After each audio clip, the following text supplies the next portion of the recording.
हरे कृष्णा दोस्तों आज हम सुनेंगे आषाढ़ मास में आने वाली योगिनी एकादशी की व्रत कथा। जरूर ये पाठ करना चाहिए, वरना व्रत का अधूरा फल मिलता है। योगिनी एकादशी का व्रत रखने से व्यक्ति को रोगों से तो मुक्ति मिलती ही है, साथ ही योगिनी एकादशी का व्रत करने से व्यक्ति को 88,000 ब्राह्मणों को भोजन कराने के बराबर पुण्य फल मिलता है। साथ ही व्यक्ति के सभी पाप मिट जाते हैं।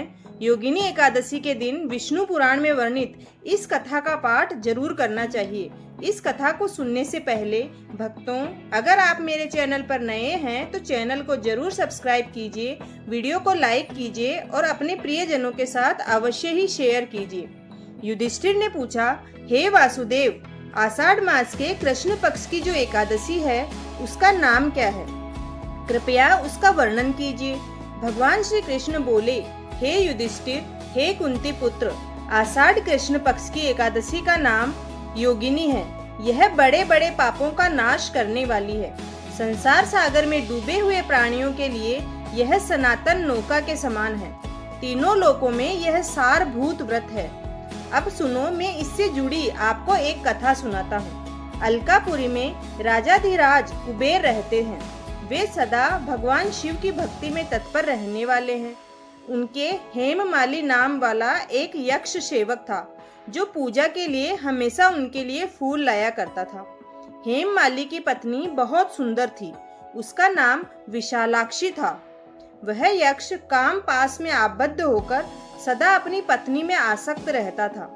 एक दिन की बात है, हेममाली मानसरोवर से फूल लाकर अपने घर में ही ठहर गया और पत्नी के प्रेम का रसास्वादन करने लगा।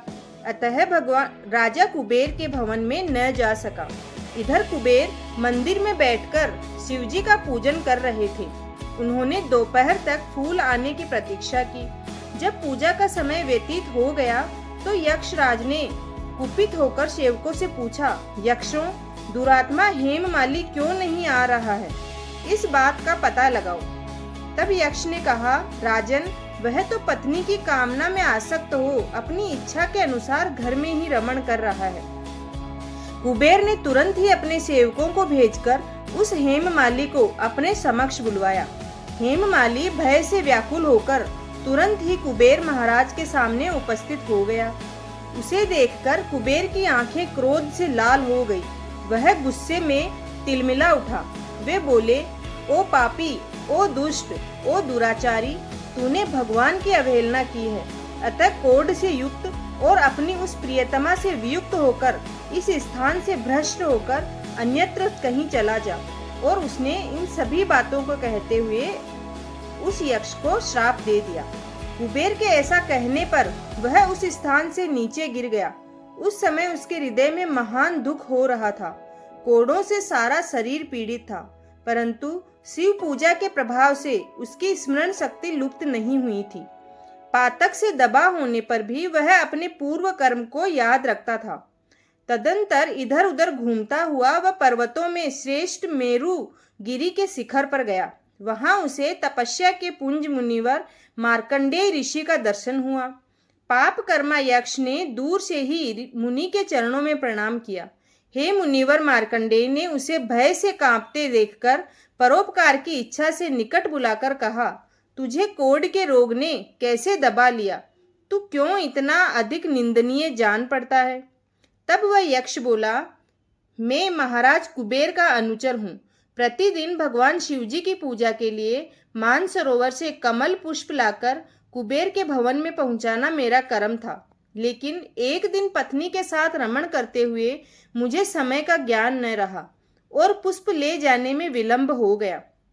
इससे कुबेर महाराज ने क्रोधित होकर श्राप दे दिया और मैं कोढ़ से पीड़ित पत्नी के वियोग से दुखी होकर दर दर भटक रहा हूँ। आज किसी पुण्य कर्म से मैं आज आपके समक्ष उपस्थित हुआ हूँ। ऋषियों का स्वभाव दयालु और परोपकार वाला होता है।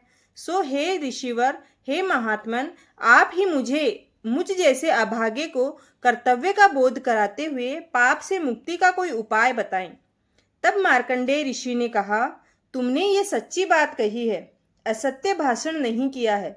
इसलिए मैं तुम्हें कल्याणप्रद व्रत का उपदेश देता हूँ। तुम आषाढ़ के कृष्ण पक्ष की योगिनी एकादशी का व्रत करो।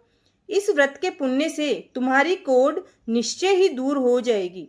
भगवान श्री कृष्ण कहते हैं, ऋषि के ऐसे वचन सुनकर हेममाली दंड की भांति मुनि के चरणों में पड़ गया। मुनि ने उसे उठाया, इससे उसको बड़ा हर्ष हुआ। मार्कंडेय के उपदेश से उसने योगिनी एकादशी का व्रत किया, जिससे उसे शरीर की कोढ़ दूर हो गई। मुनि के कथनानुसार उस उत्तम व्रत का अनुष्ठान करने पर वह हेममाली पूर्ण सुखी हो गया। नृपश्रेष्ठ, यह योगिनी का व्रत ऐसा ही बताया गया है। जो 88,000 ब्राह्मणों को भोजन कराता है, उसके समान ही फल इस मनुष्य को मिलता है।